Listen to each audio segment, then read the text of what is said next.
चाहे बीजेपी के नेता हो या कांग्रेस के, इन दिनों छत्तीसगढ़ में दोनों ही दलों के नेताओं का तूफानी दिल्ली दौरा हो रहा है। और गुरुवार को दिल्ली में छत्तीसगढ़ बीजेपी के दिग्गज जुटे तो आज पीसीसी चीफ मोहन मरकाम ने दिल्ली में सोनिया गांधी से मुलाकात की। आखिर इन मुलाकातों और दौरे के मायने क्या हैं, ये रिपोर्ट देखिए।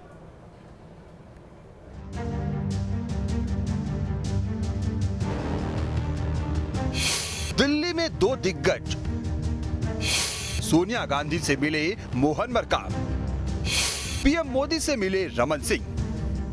जी हां, छत्तीसगढ़ में विधानसभा चुनाव होने में अब करीब 18 महीने रह गए हैं। 2018 के चुनाव के बाद 3 साल से ज्यादा का वक्त बीत चुका है। ऐसे में अब छत्तीसगढ़ में कांग्रेस हो या बीजेपी, दोनों ही पार्टियां चुनावी मोड में आती दिख रही हैं। लेकिन इस बार तस्वीर थोड़ी अलग दिख रही है, क्योंकि अब तक बीजेपी हो या कांग्रेस फैसले रायपुर में लिए जा रहे थे, लेकिन अब छत्तीसगढ़ के नेताओं का बार बार दिल्ली दौरा हो रहा है। पहले सीएम भूपेश बघेल दिल्ली गए, फिर अब छत्तीसगढ़ कांग्रेस के अध्यक्ष मोहन मरकाम ने दिल्ली में सोनिया गांधी से मुलाकात की। और गुरुवार को तो छत्तीसगढ़ बीजेपी के सभी दिग्गज नेता दिल्ली में ही नजर आए। अब बीजेपी कांग्रेस नेताओं के दिल्ली दौरे से एक बात तो साफ है कि जैसे जैसे चुनाव नजदीक आ रहे हैं, वैसे वैसे अब दिल्ली का कंट्रोल छत्तीसगढ़ में बढ़ता जा रहा है। मतलब अब तक जो फैसले छत्तीसगढ़ में हो रहे थे, अब उन पर दिल्ली की दखल बढ़ती जा रही है। यानी बीजेपी आला कमान हो या कांग्रेस आला कमान, छत्तीसगढ़ को लेकर कोई भी जोखिम उठाने को तैयार नहीं। उसमें भी बीजेपी आला कमान तो छत्तीसगढ़ को लेकर ज्यादा गंभीर है, क्योंकि छत्तीसगढ़ में 2018 के बाद हुए 4 उपचुनाव में कांग्रेस की जीत हुई। निकाय चुनावों में भी बीजेपी को हार का सामना करना पड़ा। 15 नगरीय निकायों के चुनाव में तो पार्टी की एक तरफा हार हुई। दंतेवाड़ा उपचुनाव में पार्टी अपनी ही सीट नहीं बचा पाई। दंतेवाड़ा में हारने के बाद बस्तर संभाग में बीजेपी का सफाया हो गया। खैरागढ़ उपचुनाव में बीजेपी 20,000 से ज्यादा वोटों से पीछे रही, जबकि 2018 में इसी खैरागढ़ में बीजेपी 1,000 से भी कम वोटों से हारी थी।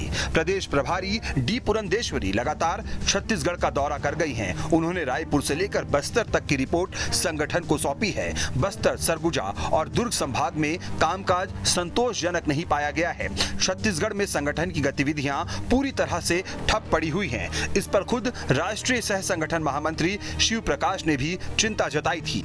तो इन तमाम वजहों से भी बीजेपी आलाकमान के कान खड़े हो गए हैं। यही वजह है कि केंद्रीय आलाकमान ने छत्तीसगढ़ बीजेपी के नेताओं को दिल्ली तलब किया था। उधर कांग्रेस के लिए भी 2023 में स्थिति बिल्कुल एक तरफा नहीं है, क्योंकि कांग्रेस के आंतरिक सर्वे में 71 में से 34 विधायकों की स्थिति अच्छी नहीं बताई गई है। इनमें से ज्यादातर विधायक पहली बार चुने गए हैं। पहली बार बने विधायकों की रिपोर्ट ज्यादा खराब है। सरगुजा में आंतरिक कलह से भी दिक्कत की बातें सामने आ रही हैं।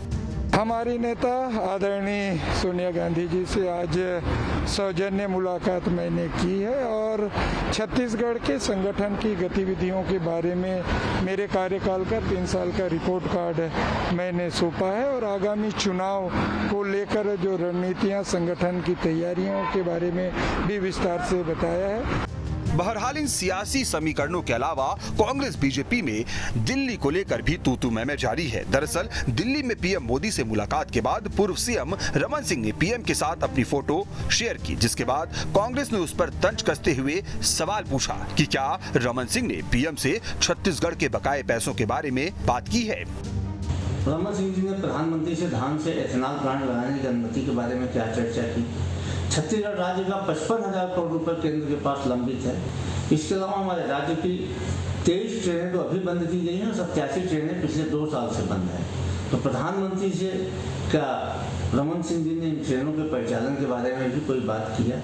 आप प्रधानमंत्री से मिले हैं, ट्वीट करके बता भी रहे हैं, तो क्या आपने छत्तीसगढ़ के हितों की आवाज भी उठाई या हर बार की तरह मौनी बाबा में गए? सियासी बयानबाजी तो चलती रहेगी, लेकिन एक बात तो साफ हो चुकी है कि जिस तरह से छत्तीसगढ़ के बीजेपी कांग्रेस नेता बार बार दिल्ली के चक्कर लगा रहे हैं, उसे देखते हुए ये कहना मुश्किल नहीं कि 2023 के विधानसभा चुनाव नजदीक आते आते दिल्ली का कंट्रोल बढ़ता ही जाएगा। Team news state.